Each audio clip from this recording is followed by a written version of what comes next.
economy update relative to PMIs. I'm Rich Paz for Critical Point. It is January 17th. So last week, or actually beginning of the month, we received a PMI manufacturing from ISM of 48.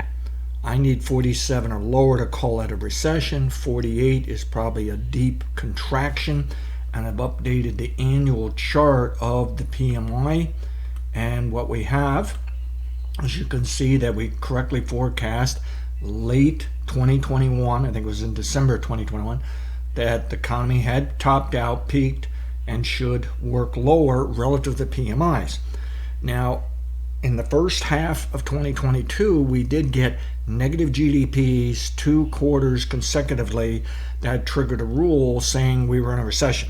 However, by third quarter, we correctly forecast a rebound in GDP, and it was a stronger, better rebound than we anticipated.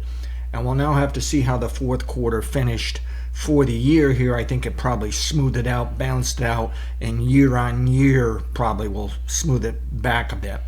But it's fascinating to me that the PMIs were dropping. We're not in recession territory. Weren't even in contracting territory. It was just saying the economy is growing at a slower pace, and yet the GDP said the economy is already falling apart. We're in a recession.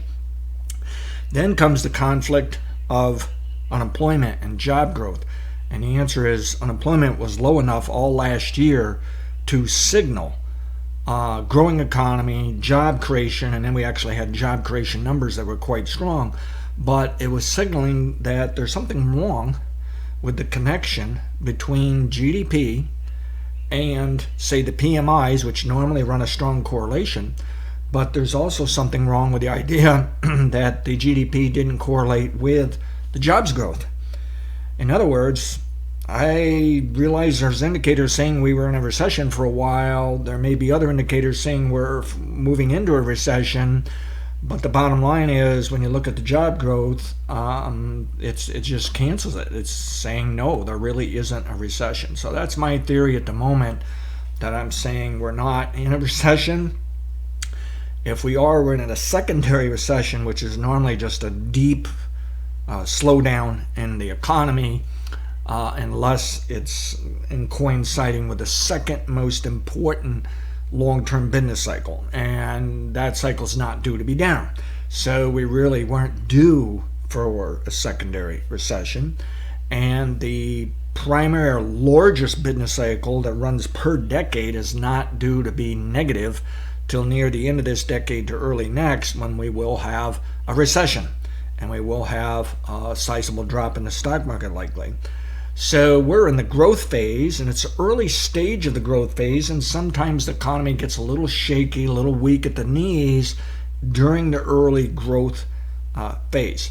But I think we're coming to an end of that, and this chart, even though it looks ugly for the PMIs, and it may yet drop the next few months, the best forecast is later this year we'll see the PMIs recover, and they may recover into 2024, but they're probably going to stay in a range of like 60 to a little bit below 50 at times throughout the remainder of this decade, until we get that juggler business cycle rollover, that major long-term business cycle, and the once-a-decade sell signal in the stock market when things fall apart.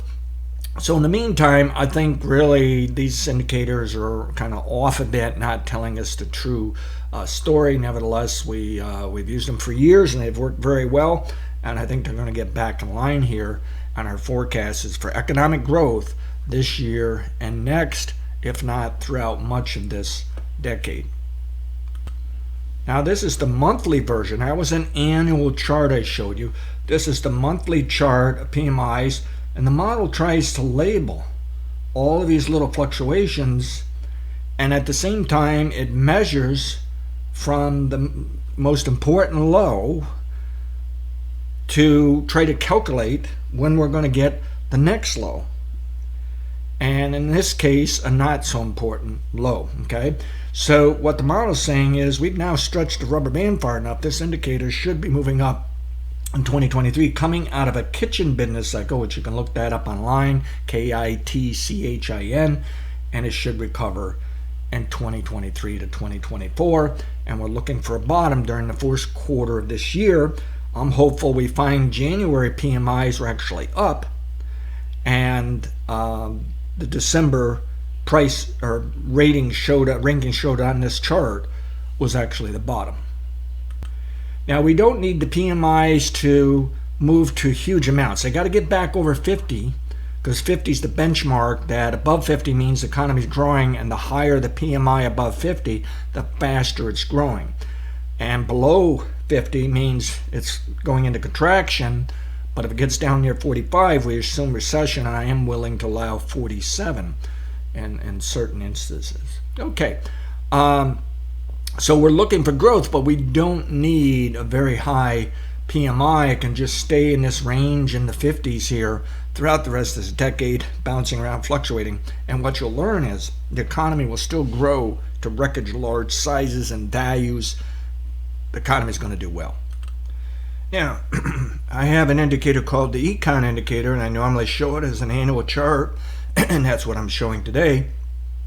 And all we're doing is, if the PMI is above 50, add it to the prior month, below 50, subtract it.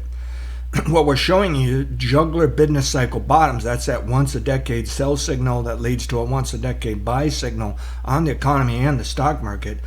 But the actual cycle related to that is the juggler business cycle. And if you look at the PMIs, they just move sideways, they're range bound. But if you use this method, an accumulative method, we can see that we eliminate some of those smaller fluctuations, perhaps noise, if you will, and it isolates a trend that proves that the juggler business cycle works. And it's worked for decades. It was discovered decades ago, and it's still working. And so this was the last recession in 2020. Okay. And now it's moving higher, and this thing should continue to move higher into late the decade. But for 2022, it did ease off the highest value because the PMI was going lower, below 50, and we had to subtract it. But it's not showing any damage to the overall trend. And as you can see, the economy's always growing since the 1930s, and we can do the same thing for the entire history of this country, which is why the stock market can be rather forgiving sometimes, that if you don't do the best job of getting out and it goes down much more than you think and you're scared, should you dump your stocks, but you're worried that you're actually dumping in the bottom, it's quite possible if you can hang on long enough as a long-term investor, history shows for the history of this country, stock market goes back up. Now, of course, we had that 29 thing down 89%, so we do have to watch out for that, and that's what we're using these decade sell signals to kind of help us make those kind of decisions.